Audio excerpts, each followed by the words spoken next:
the creatures in Brian's decks are about doing something.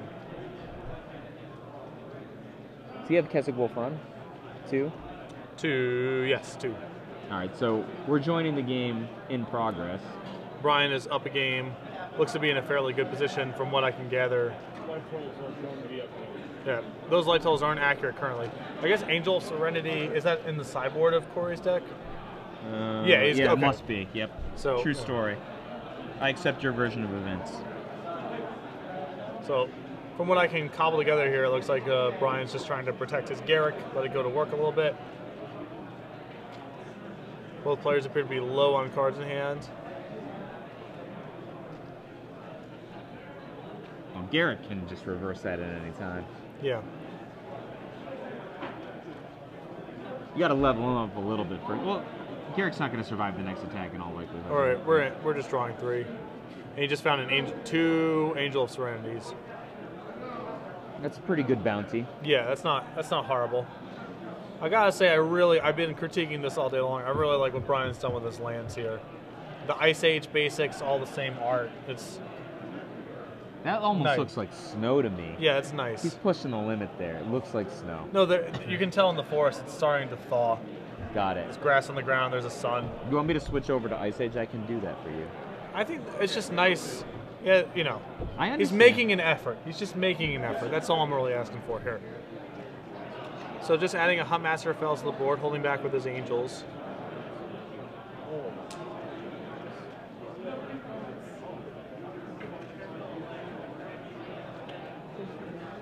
Not sure exactly why he would not have Angel there. Yeah, I agree. Like, Cory's going to slam him down to 10, right? I mean, down to 5. And he could Wolf Run him to death? Does he have Wolf Run? Oh, he has a Selesnya Charm. Oh, no fun. There you go. All right. Okay. That Selesnya Charm's been pretty impressive today. Yeah, it's definitely good in Thundermaw, Hellkite, Angel of Serenity world. That's for sure. And now Brian has to play around the Zealous Conscripts he now knows about.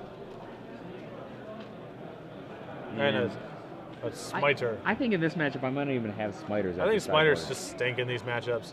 So what are the odds? What are the odds after the match? You're like, yeah, he just couldn't handle a Loxodon Smiter, man. Like every creature in his deck just invalidates it pretty much. He has Host of Herons. Yeah, I just played a Loxodon Smiter on turns 3 and 4, and you know what? He just couldn't handle it. Just seems like a very unlikely story. Another Huntmaster. You can't even attack into this board with the Smiter. Yeah. If it ain't flying, it ain't getting in.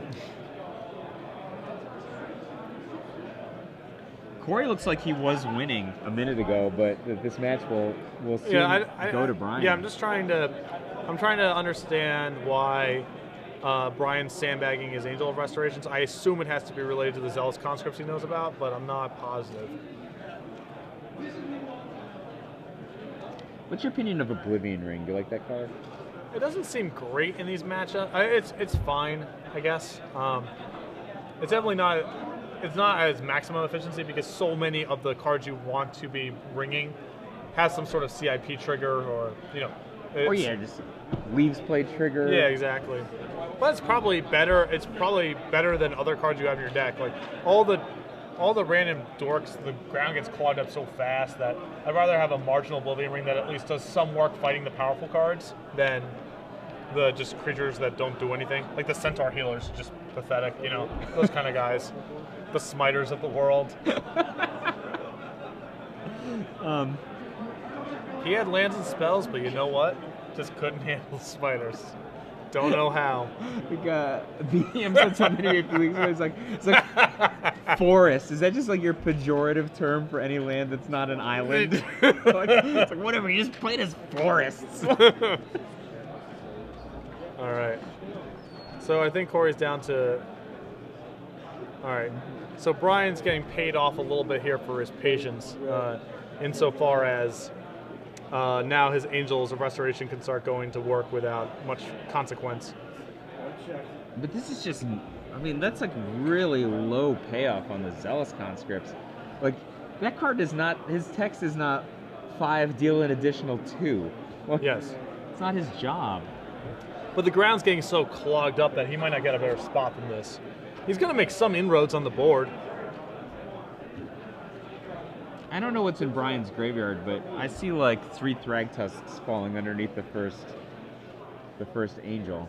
So he's prioritizing getting the Zealous Conscripts off the board instead of the Smiter, just because of the threat of Restoration Angel. Even though he has to just basically chump block the Smiter instead of just trading off, he would rather keep the Smiter in play that doesn't interact with Restoration Angel and get the Conscripts off the board. And now I assume we are free to start slamming Angels. Yeah, I would assume so. Actually, he could just do nothing, and then flip both of those Hunt Masters, and it would not be too bad.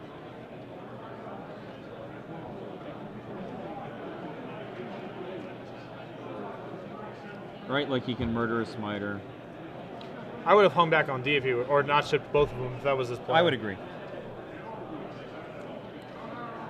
And what's he hide? I mean, I think it was it was either a Restoration Angel or an Angel of Serenity. I think. Of his own. Yes.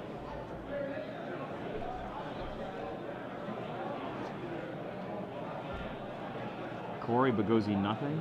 Oh wow. This is pretty bad. Yeah. Yeah, Brian just firmly in control now. Where did this game go? Is there like a bad attack? I don't know. Like Brian, yeah, there it is. And Brian Page, 2-0. I mean, his deck in this matchup feels like it's so much better set up. It doesn't seem that different to me.